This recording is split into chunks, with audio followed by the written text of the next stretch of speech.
Na edição de OS Negócios desta segunda-feira, dia 1º de dezembro, eu recebo o advogado Caio Schunk para falar sobre a sanção do presidente Lula, que taxou em 10% lucros e dividendos ou rendimentos anuais superiores a R$600 mil, o que equivale a mais ou menos a 50 mil por mês, exatamente a 50 mil por mês.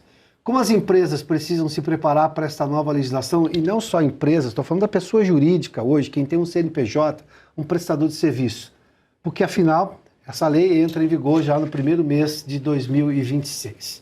Então, Caio, boa noite, seja muito bem-vindo, obrigado por atender nosso convite aqui em OS Negócios. Muito obrigado pelo convite, Piotr, boa noite. Doutor, a lei foi aprovada no Congresso, aliás, em alguns momentos até quase por aclamação, né? Porque ninguém queria se opor a isentar de imposto de renda quem ganha até R$5 mil. Era uma revisão na tabela que já deveria ter acontecido há muito tempo. Acontece que o atual governo só está fazendo isso com interesse eleitoral, isso está muito claro. Mas, enfim, foi feito. E não foi feito economizando para, obviamente, garantir que menos brasileiros paguem imposto de renda, se, obviamente, não tem renda para isso. É uma sanha arrecadatória nesse momento, tanto que transferiu, obviamente, aos brasileiros e às empresas, exatamente os que estão gerando riqueza para o Brasil continuar. A lei está clara, a clareza do que vai realmente acontecer a partir de janeiro, porque eu vi um material, inclusive feito pelo seu escritório, que me deixou muito preocupado. As próprias empresas estão com dificuldade de compreender, mas esse universo de pessoas jurídicas hoje, de prestadores de serviço, estou falando de médicos, eventualmente advogados, jornalistas, enfim, pessoas que recolhem hoje como pessoas jurídicas pelo regime do Simples ou qualquer outro, que se por acaso passarem de 50 mil por mês, totalizando 600 ou mais 600 mil no ano, vão pagar uma tarifa progressiva que até 10% se chegar a 1.200.000 por ano. Isso está claro? Não totalmente, Piotr. Mais uma vez, nós estamos diante de uma legislação que é confusa em muitos aspectos e possui alguns conceitos novos que nós não encontramos na legislação contábil ou fiscal. E isso prejudica em muito tanto o entendimento e principalmente a segurança jurídica do empresário.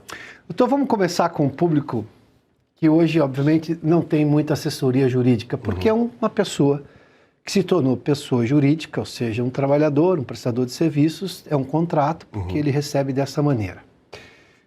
Não é difícil imaginar que eu tenha ali, por exemplo, médicos, né? Outros profissionais liberais que têm uma renda superior a 50 mil, que já recolhem impostos pelo Simples, por exemplo, que talvez seja onde a maioria esteja hoje cadastrada ou classificada. Se ele passar de 50 mil por mês e no ano chegar a mais de 600, ele vai ter que pagar mais imposto, é isso? Terá que pagar mais imposto, só esclarecendo que os 50 mil que é considerado como base para a tributação é os 50 mil de lucro, ou seja, total recebido menos as despesas. Então, não é o faturamento propriamente dito. E se esse lucro mensal ultrapassar 50 mil reais,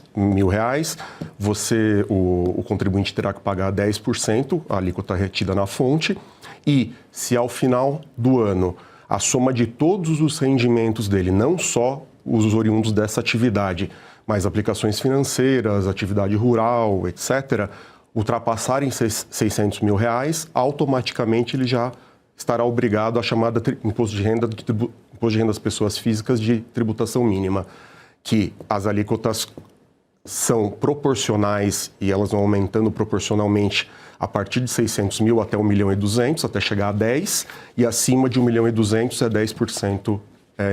De maneira indistinta. Doutor, vamos lá. Se ele tiver 55 mil no mês e ele comprovar que esses 55 não são lucro, por exemplo, lucro pode ter sido 45, porque normalmente uma pessoa jurídica recebe na pessoa jurídica e gasta na pessoa física. Sim. Ela não vai fazer muita distinção se é gasto com empresa, porque ela provavelmente não tem funcionário. É só um regime para poder receber emitindo nota fiscal. Então, mas vamos imaginar que ela consiga comprovar que ela recebeu lá 65 mil num mês, ou seja, ela está bem acima dos 50 mil mensais, mas elas têm lá 20, por exemplo, que ela disse que não, isso aqui foram despesas. Então ela teve 65 menos 20, ela tem 45.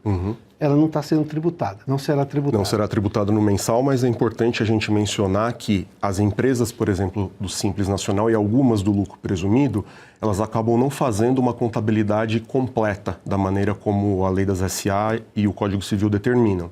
Então, a própria legislação, a 15.270, que é a legislação que nós estamos comentando aqui, ela traz uma forma de apuração mais simples, justamente dessa conta, ou seja, o que deve ser considerado como receita e o que pode ser considerado como despesa, a fim de chegar no valor de lucro, que vai ser maior ou menor que 50 mil reais. Mas se no final do ano ela tiver algumas rendas, por alguma razão, e passou de 600 mil, não importa se é lucro ou não. Não importa, vai ter que somar todos os rendimentos, esses 600 mil serão tributados a 0 a 10%, se passar de 1.200.000, sempre... Ou seja, 610 mil, esses 10 mil já começam a ser tributados.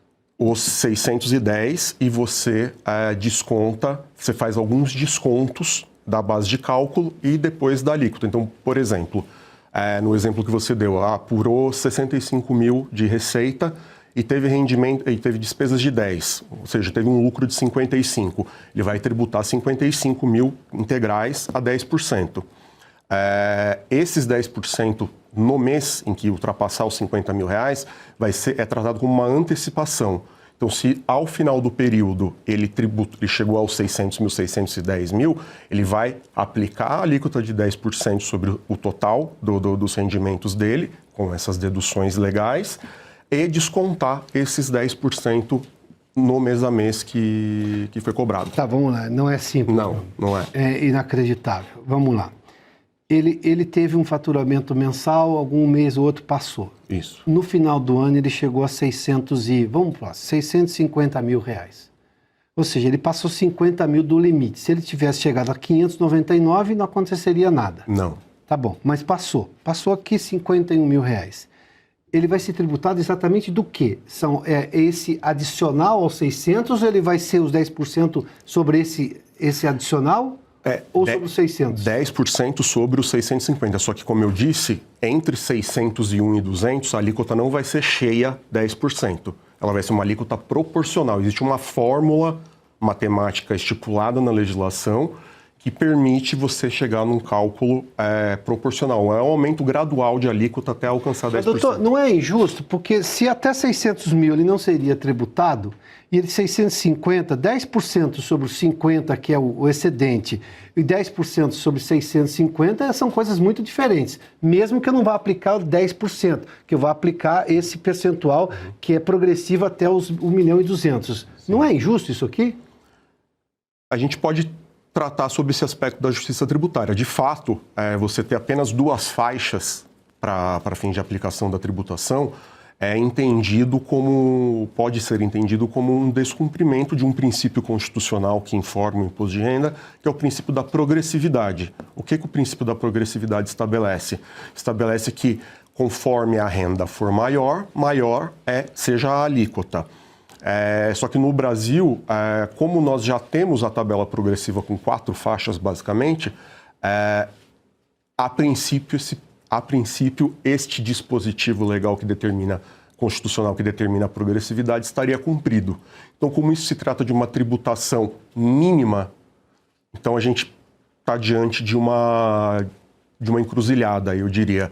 Tratar essa tributação mínima, se essa tributação mínima precisa seguir essa progressividade ao máximo possível para não acontecer esse tipo de injustiça, ou se tudo bem, como se trata só de uma tributação mínima complementar, a gente estaria cumprindo o princípio. E para as empresas que têm uma outra situação, elas têm noção? Porque tem uma questão que é sobre tributar dividendos. Uma empresa só consegue fazer a sua apuração do ano anterior em meados do começo do ano seguinte. Até porque o ano termina em 31 de dezembro. Para terminar o ano em 31 de dezembro, o ano fiscal é 30 de dezembro. Né? Termina dia 30, ele obviamente você vai fazer essa conta nos próximos meses. Se ele vai ser tributado os dividendos, quais dividendos ele vai ser tributado? Porque ele não apurou ainda e ele teria que antecipar já esse pagamento. Isso está claro também ou não está claro? Esse, na minha opinião, Piotr, é o principal problema que a lei trouxe, porque ela estabeleceu ao invés de simplesmente tratar os lucros apurados até 31/12 de 2025 como isentos, até porque a tributação de 10% só entra em vigor ela se tornar efetiva apenas a partir de 1º de janeiro de 2026, a legislação trouxe alguns requisitos que precisam ser cumpridos para que os lucros apurados até 2025, sejam eles de 2025 ou de anos anteriores, que sejam lucros acumulados, eles não sofram a incidência desse novo imposto de renda, desse acréscimo de imposto de renda. E, basicamente, quais são os requisitos legais? Que haja a deliberação por ata societária da sociedade, deliberando exatamente o valor e a forma como esses dividendos serão pagos, sendo que existe na lei a previsão de que, em havendo essa deliberação até 31/12 de 2025, os dividendos podem ser pagos em 2026, 2027 e 2028. Porém, se você não estabelecer ou não cumprir precisamente aquilo que está na ata que você faz em 31/12 de 2025, antes de você saber, até mesmo se você vai ter caixa ou não para pagar aqueles dividendos, se você não cumprir, há o risco concreto do contribuinte vir a perder a isenção. E o que se faz numa situação como essa? Eu trouxe uma lei que traz insegurança jurídica, que vai contra a própria legislação que existe em relação à distribuição de lucros e dividendos. Você não pode punir alguém em que você tem um prazo do ano seguinte para fazer a apuração referente tudo ao ano anterior por uma coisa que, obviamente, você não tem ainda. Aonde nós vamos parar com isso? Na justiça?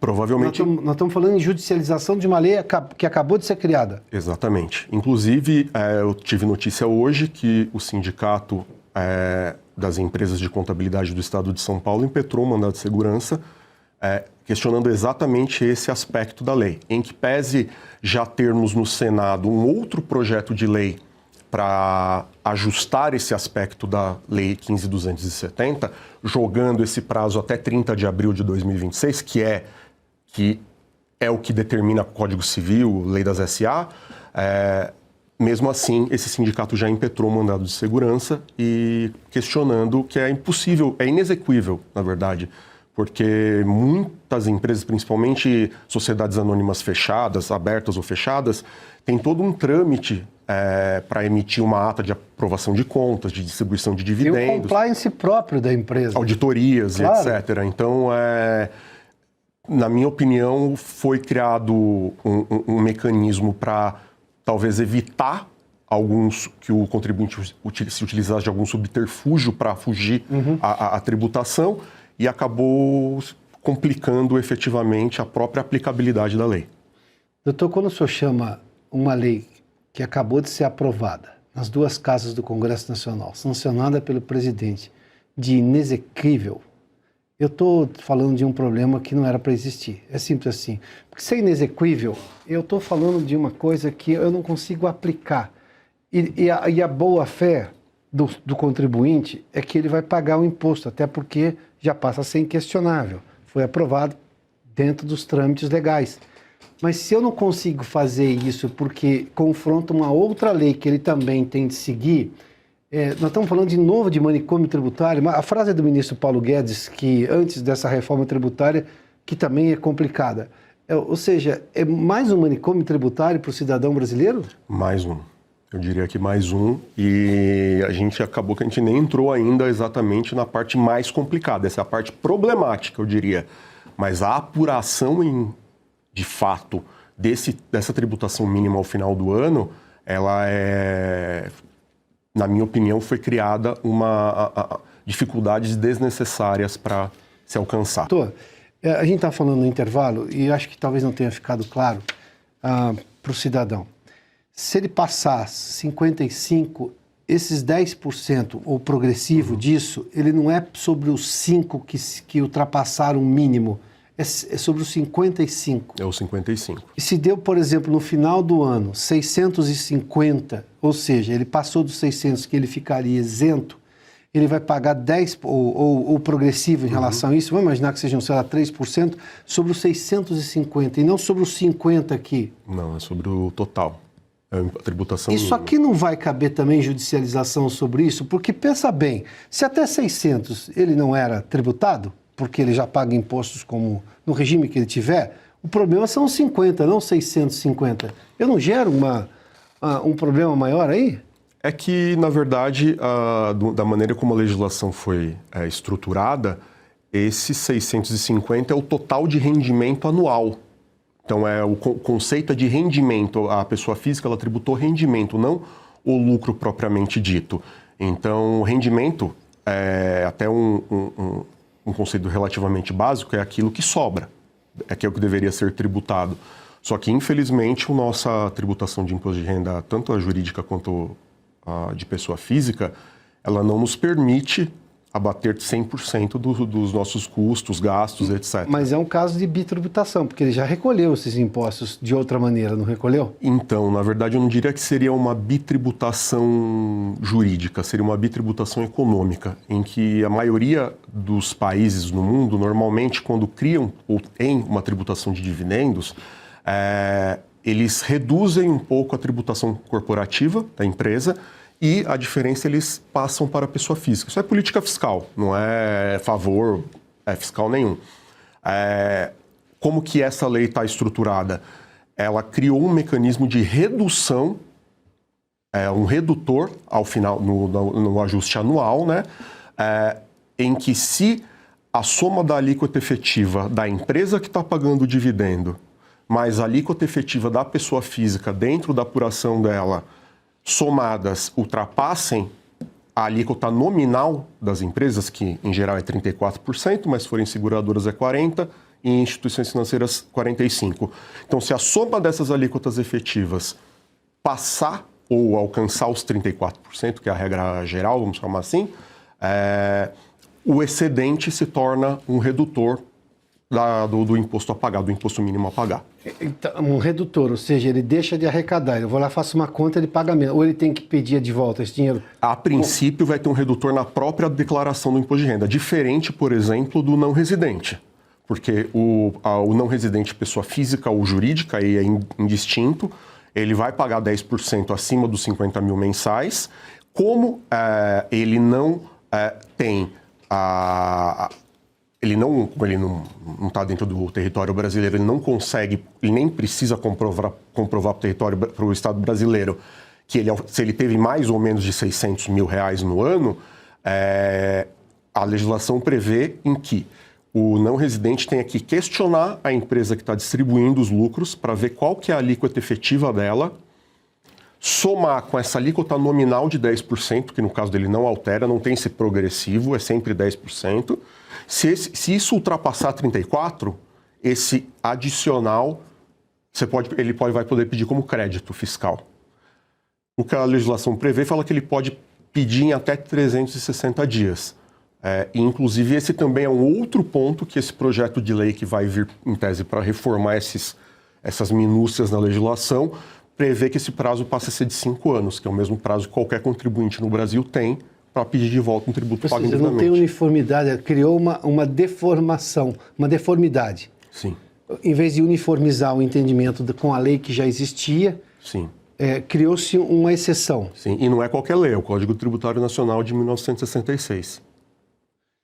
Doutor, vamos trazer o assunto para umas questões mais genéricas. Só na sua explicação aqui, agora, desses detalhes, a sua explicação demonstrou que não se simplificou nada. Acabamos de sair de uma reforma tributária em que este Congresso omisso topou um projeto muito ruim, que dizem, politicamente, se a direita avançar, passar na eleição do ano que vem, a reforma tributária vai ser suspensa porque ninguém hoje tem certeza do que vai ser aquilo. Além do que, é um projeto ruim. Mas nós estamos falando de uma nova lei criada agora que vai contra sequer até o princípio que deveria reger a reforma tributária, que era de simplificação. Está piorando, então? Sob essa ótica, sim. Porque a primeira coisa, quando se falava de reforma tributária, era simplificar o manicômio tributário, né? Era essa a razão. Depois, sim, obviamente, reduzir impostos, mas a ordem era simplificar para reduzir impostos, ou seja, para incentivar o empreendedorismo. Acabou-se de criar mais um imposto, porque o governo não consegue ter que arrecadar cada vez mais, e joga na conta de quem gera riqueza no país e piorou o ambiente de entendimento da legislação tributária. Sim. Eu vou fazer uma pergunta muito jocosa agora aqui. Que vantagem Maria levou? Nenhuma. O cidadão brasileiro empreendedor só saíram pior de toda essa situação. Sim, eu entendo que, na verdade, é louvável a iniciativa do Estado de querer não tributar ou isentar pessoas menos favorecidas, que ganham até... Ninguém é contra isso, seguramente. Sim, mas, na minha opinião, e até para cumprir a lei de responsabilidade fiscal, é necessário que seja definido de onde virá esse dinheiro que vai suportar essa redução de tributos. Na minha opinião, o primeiro item da lista seria a redução de gastos. Claro. Só que aqui, no Brasil, de uma maneira geral, a tributação sempre é a primeira opção. E é uma opção que afeta de maneira muito pesada justamente quem cria o dia a dia e a mecânica para gerar rendimento para o próprio país, que são os empresários. Então você penaliza a classe empresária e ela acaba tendo que suportar, ficando com o fardo de suportar uma redução que é louvável, mas que na verdade deveria vir muito mais da redução do que da tributação. Doutor, eu citei na abertura do programa, e até obviamente é um chamamento, uma crítica, a falta de organização da sociedade em, obviamente, ponderar exatamente essas coisas. Por que o Estado não está economizando para trazer um benefício para o cidadão e ele só está repassando para outros o custo para ter algum ganho político nessa história? Ninguém reclama da atualização da tabela do imposto de renda. O problema é que o governo só aumenta gasto e ele aumenta cada vez mais a arrecadação para tentar compensar esses gastos todos. E muita gente está fazendo uma saída, empresas estão indo para o Paraguai, estão buscando uma vida nova no Uruguai, enfim, em qualquer outro lugar. Eu entendo a estratégia do empresário, só que isso não vai comportar para todo mundo, não dá certo. Por coletivo não resolve. Isso tem um limite, e nós já chegamos no limite. O senhor vê alguma movimentação clara, além desse mandado de segurança que o senhor explicou aí, do sindicato, perdão? Sindicato das Empresas de Contabilidade das Empresas de Contabilidade de São Paulo. Ou mesmo desse projeto no Senado para corrigir esses abusos aqui? As únicas duas iniciativas concretas que eu tive acesso foram essas duas mesmo. Uma judicializando que se essa alteração do Senado, que iniciou no Senado, vai para a Câmara ainda, se ela não se concretizar efetivamente até a entrada em vigor da legislação, a tendência é que haja uma grande judicialização disso, e abarrotando o judiciário, etc. Toda aquela história que a gente já sabe como funciona. E normalmente, para as empresas grandes, elas têm um corpo jurídico para isso. Estou falando para esse prestador de serviço, uma ação coletiva resultaria com a mesma chance? Sim, inclusive a do sindicato é para todas, um mandato de segurança coletivo que foi impetrado em nome e representando todas as empresas de contabilidade que são filiadas a esse sindicato. Então, de certa forma, a gente consegue limitar a judicialização aos mandatos de segurança coletivo, mas qualquer cidadão, qualquer pessoa, qualquer contribuinte é livre. E esse mandato vai o quê? Para o Supremo? Não, ele inicia na primeira instância. Inicia na primeira instância. Primeira instância, aí vai ser julgado no TRF, né, no Tribunal Regional Federal, e se subir para o STF, STJ. Mas normalmente quando tem essa judicialização, o governo consegue uma liminar para continuar recebendo e depois você vai lá, se por acaso ganhar a ação, tenta recorrer. Na verdade, o contribuinte pede uma liminar, ele pleiteia uma liminar que o juiz pode ou não conceder. Se não conceder, o contribuinte fica à mercê de uma decisão final e sofrendo diversas consequências, como possibilidade de questionamento de autuações, possibilidade de vir a ser não ter certidão fiscal, de regularidade fiscal, etc. Então, o que a gente tem recomendado nesses últimos dias? Tentar cumprir ao máximo o que a legislação tem hoje, em que pese ser ruim, a mecânica, para tentar se resguardar e não precisar judicializar ano que vem, caso essa medida que está correndo no Senado não gere frutos. chegamos à conclusão que tudo piorou. Nada foi simplificado, além do que vai se pagar mais imposto ainda. Sim. Tocaio, muito obrigado pela gentileza de nos atender aqui Eu que agradeço, em OS Negócios, viu?